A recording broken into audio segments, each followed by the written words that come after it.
Alright, YouTube model rocketeers, I've got a Semrock Stellar Aero model rocket kit here, and it uses a Kevlar shock cord that you're supposed to tie directly to the nose cone. And that has the Kevlar cord coming right out of the body tube here. And I don't want that Kevlar to rip through my body tube, so I'm not going to build this according to the plan. What I'm going to do is I'm going to cut this Kevlar a little bit short so that it ends about here, and I'm going to tie it to a ball bearing swivel.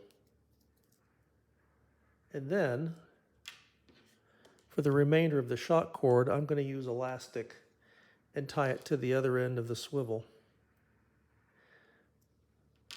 so that I have elastic coming across the edge of this tube instead of a tight piece of Kevlar line which could saw right through that cardboard.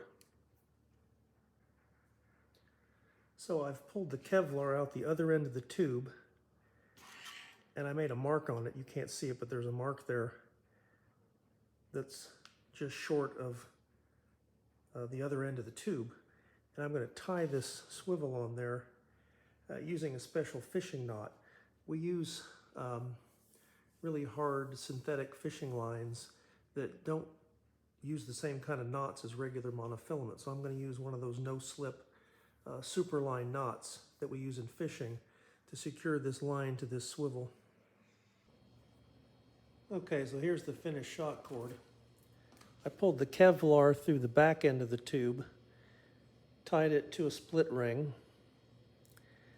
I tied the elastic shock cord to the split ring.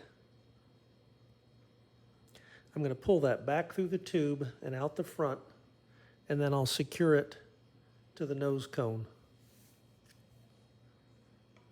after I pull it through.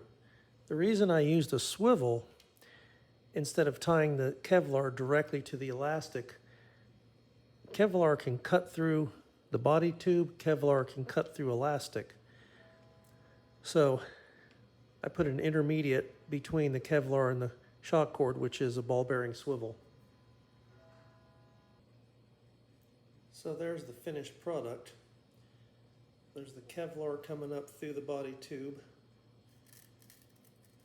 the swivel, which you can kind of see there.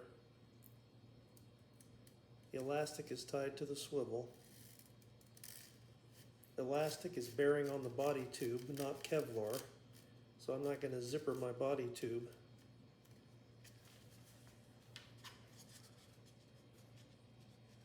And there's the nose cone to go in there.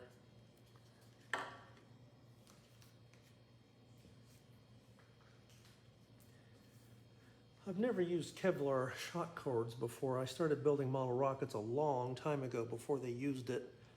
And then when I got back into building model rockets, I found out about how they use the Kevlar, but I thought I'd make a hybrid here.